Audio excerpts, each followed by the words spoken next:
आपको पता ही है घर में दादा दादी मम्मी पापा भाई बड़ा या कोई भी घर में जब होते हैं कुछ ना कुछ टोकते हैं आपके यहाँ भी कि नहीं टोकते कोई भी? मैं तो उनको बहुत कर्मों वाला समझती हूँ जिनको कोई टोकने वाला है, जिसका कोई है ही नहीं।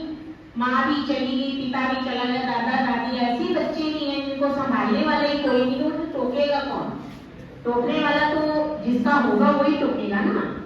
तो कहते वो बच्चे के दादा दादी भी टोकते थे, समझाते थे, वो टोकता समझता था लेकिन समझाते थे, बेटा ध्यान से जाना, गिर मत जाना, साइकिल ध्यान से चलाना, सड़क ध्यान से पार करना, खाना ढंग से खाओ, चम्मच की आवाज मत करो, देखो चाय पीते समय ऐसी आवाज क्यों कर रहे हो, धीरे धीरे खाना खाओ, अपना होमवर्क कर लिया, नहीं किया कर लो, अरे मोबाइल अभी लेके जा रहे हो, थोड़ा अपना पढ़ाई की तरफ ध्यान दे लो। इस तरह से आपको भी अक्सर सुनने को मिलता होगा, जिनको सुनने को मिलता है हाथ खड़ा करो, विद मी। और अंदर ही अंदर उसकी ये फ्रस्ट्रेशन रही कि एक दिन आएगा जब मैं परमात्मा मेरे को ऐसी नौकरी मिल जाए, ये जो मेरी टाणी है ना, मैं इससे दूर चला जाऊं, मुझे टोकने वाला ही ना कोई, किसी ऐसे कंट्री में चला जाऊं या बेंगलोर या कोई हैदराबाद, कहीं मुझे जॉब मिल जाए, मैं इस परिवार से टोक टोकाई से, कभी पापा टोक रहे, कभी मम्मी टोक रही है, टीचर टोक रही है, इससे दूर जाना चाहता हूँ। ऐसे सोचते सोचते आखिर एक दिन आ गया उसको इंटरव्यू की कॉल। इंटरव्यू के लिए जब वो वहां जाने लगा, बाप ने फिर कहा बेटा टाइम से सारे सर्टिफिकेट वगैरह सब कुछ रख लिया? हाँ पापा।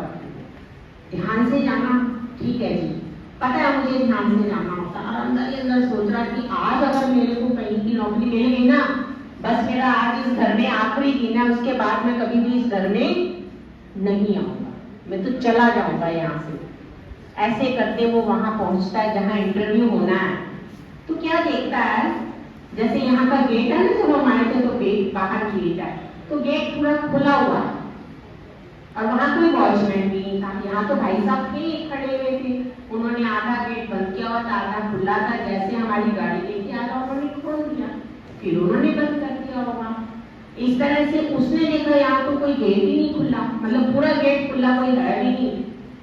अपने माता पिता ने जो उसको आदत डाली हुई थी कि बेटा जब अंदर आओ तो गेट क्या समझाया होगा, बंद कर दिया, उसने गेट बंद कर दिया।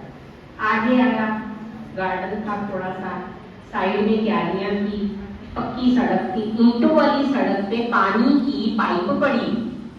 वो पानी जो था ना वो ईंटों वाली सड़क पे बह रहा था, माली ने लगाया तो होगा उसमें रखने के लिए पानी क्यारी के अंदर, पर वो क्यारी में नहीं जा रहा था पानी, वो साइड में ही उस पर सड़क पे बिखर रहा था। अब उसे आदत पड़ी हुई थी क्या, पानी वेस्ट नहीं करना, जिस पर्पस के लिए जितना पानी लेना उतना लो। उसे पता तो था ये तो क्यारी के लिए है, उसने उठाई वो पाइप हो, क्योंकि माता पिता ने एक संस्कार दिए थे, क्या दिए होंगे बोलिए, सेव द लाइट, बिजली बचाओ। उसने वो बल्ब भी बंद कर, क्योंकि रोशनी थी, दिन की रोशनी थी पूरी। अब हॉल में आ जाता है, 10, 12, 15 लोगों की सीट है ऐसे पूरी लॉबी के अंदर, और 6 पंखे लगे हुए हैं, 2 लड़के इधर, 2 लड़कियां उधर, 2 इधर, ऐसे करके बैठे हैं और उतने पंखे चल रहे हैं। वो ना ऐसे करता उठता है, जहां पंखा जरूरत है उतने ही रखता है, बाकी बंद कर देता और एक पंखे के नीचे खुद भी बैठ जाता है। अब देख रहा है कि पता नहीं क्या होगा इंटरव्यू में, चलो किसी से पूछते हैं, थोड़ा एक्सपीरियंस हो जाए, मेरे को उसकी हेल्प मिल जाए। होता है ना भी बेटा, जो भी लड़के लड़कियां थे वो बाहर इस तरफ नहीं आ सकते थे, दूसरे गेट से उनको निकाल दिया जाता था, ठीक है। अब क्या हुआ, उसको तो ये भी हेल्प नहीं मिली, जो सोच रहा था कि शायद कुछ मुझे पता चले कि इंटरव्यू वाले क्या पूछ रहे हैं। जब सभी निकल गए, इसका नंबर लास्ट में आता है, तो ये सारे स्विच ऑफ कर जाता है, क्योंकि इसके पास इसके बाद कोई और बच्चा नहीं होता, इसलिए वो लाइट भी और पंखे भी हॉल के बंद कर देता है। अंदर जाता है, अभी आपका टॉक शो होगा तो यहाँ बैठेंगे ना 3-4 जन से आप अपने मन की सब बातें निकालेंगे, तो वहां भी बैठे हुए थे जजेस जिन्होंने जॉब देने के लिए उनके इंटरव्यू लेने थे। जैसे ही ही वो अंदर जाता है, खड़ा होता है, फिर वो बैठने के लिए पूछता है, फिर वो बैठता है, लेकिन बैठते ही वो जज उसको ये बोलते हैं कि यू आर सेलेक्टेड, आप सेलेक्ट हो चुके हो। बड़ा हैरान, कोई क्वेश्चन नहीं, कुछ पूछा नहीं, मेरे कागज इंटरव्यू इस टेबल पे नहीं हो रहा था। आपका इंटरव्यू तब से शुरू हो रहा था जब से हमें सीसीटीवी कैमरे के अंदर हम हर स्टूडेंट की एक्टिविटी देख रहे हैं।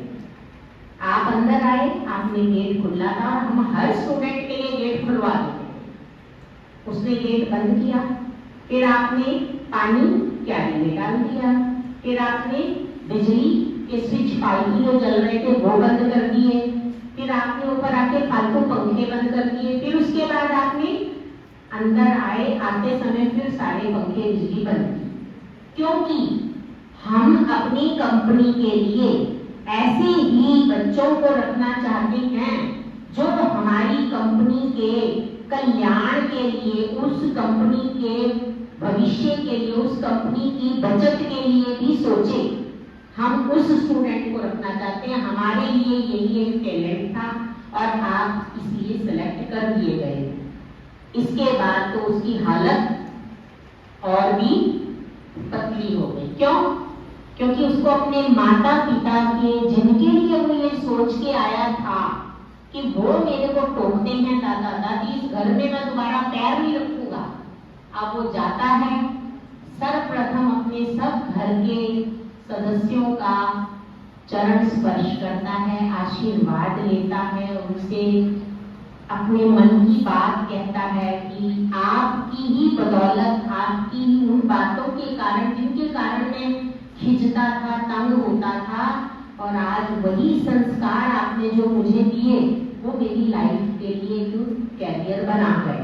तो प्लीज आप सबको, मेरे को और कुछ भी देने की, बताने की जरूरत नहीं है। बहुत सारी बातें इसी एक स्टोरी में आ गई।